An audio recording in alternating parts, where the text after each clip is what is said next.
Hey everybody, Putty Katia here. I'm back playing through my Steam library, starting with the worst games first. This week was really a struggle. I had to play 3 sports management games plus an Ironclads. I haven't had to play an Ironclads game since the first 2 episodes, so they were really terrible the previous times I had to play them. And the sports management games, I'm not into sports, and sport management games are really tough to play if you don't know the terminology, and also they're bad games, so usually they don't give you too much instructions on what you're supposed to do. So the videos this week not going to be too good. I might have done a little bit of half-assery. 2 of the sports games are international basketball. As an American, I am made up of many cultures, many of which I don't know, but I do know my grandfather was Lithuanian, which makes me 1/4 Lithuanian. Now, I don't know much about Lithuania. There's no fun stereotypes here in America about Lithuanians that I know of. I do know they love vodka, and from a shirt I got when I was in high school, I know they love basketball and baking bread, so I'm really hopeful that that skill follows through into my gameplay.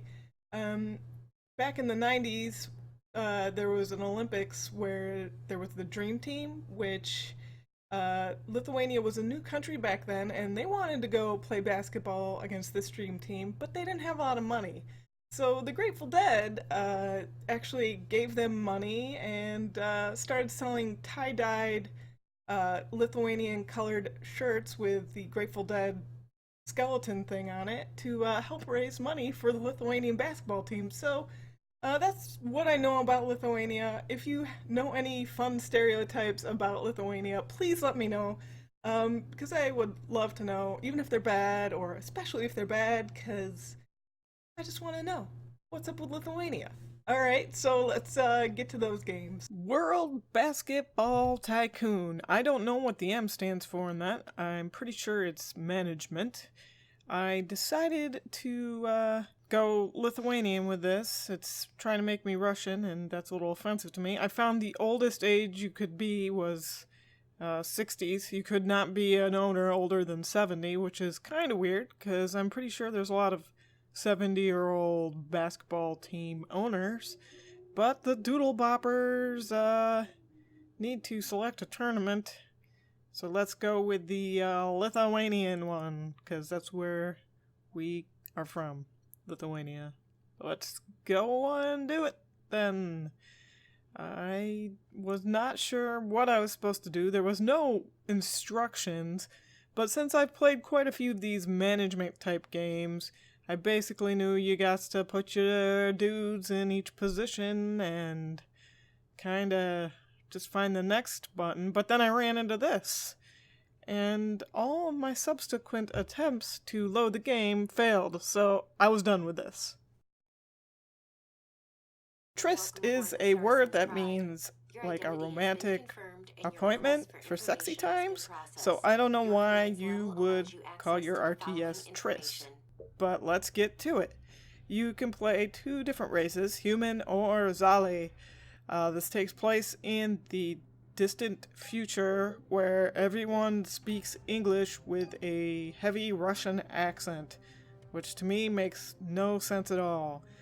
It is a very standard, typical, generic, real-time strategy game.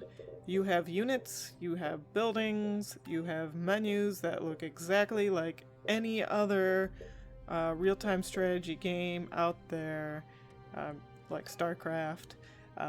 So if you are into that type of game, this is probably something that's going to be fairly easy for you to pick up, because, you know, you just do the stuff that you know how to do.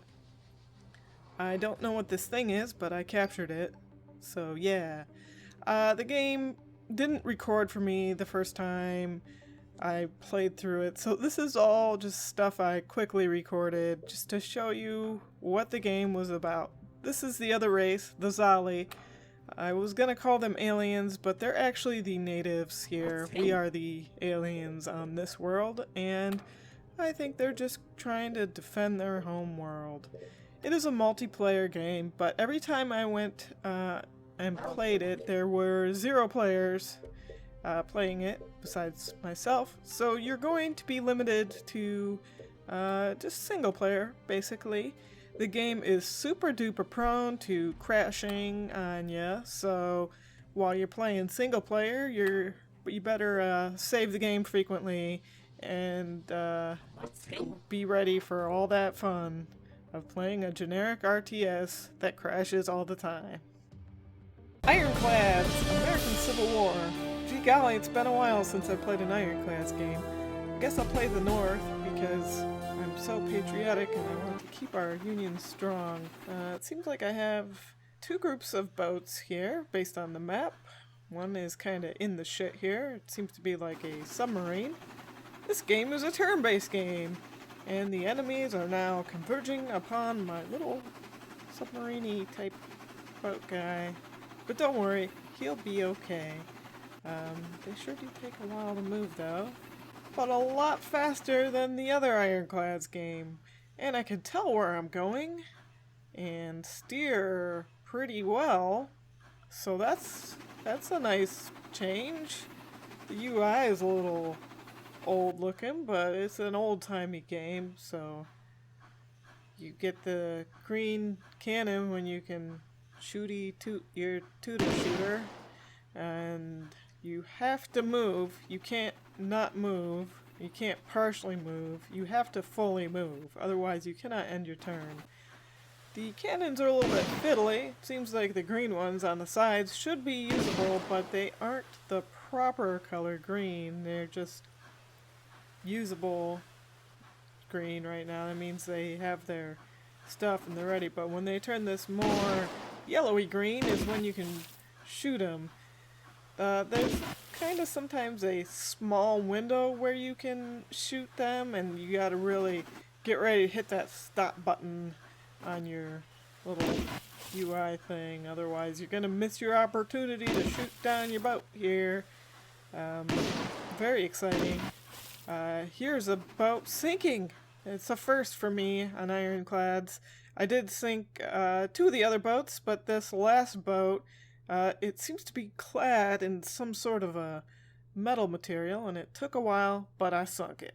Basketball Pro Management 2014. Unfortunately, a lot of this video I couldn't actually show you because the background, which now has a basketball behind it, it had my Steam overlay, and it had a copy of the game's key, and I don't think anyone would steal it from me or that it matters, but I just didn't feel like it was proper to have that. But basically, what you missed out on is I picked Lithuania and went to the Lithuanian tournament just like that other game.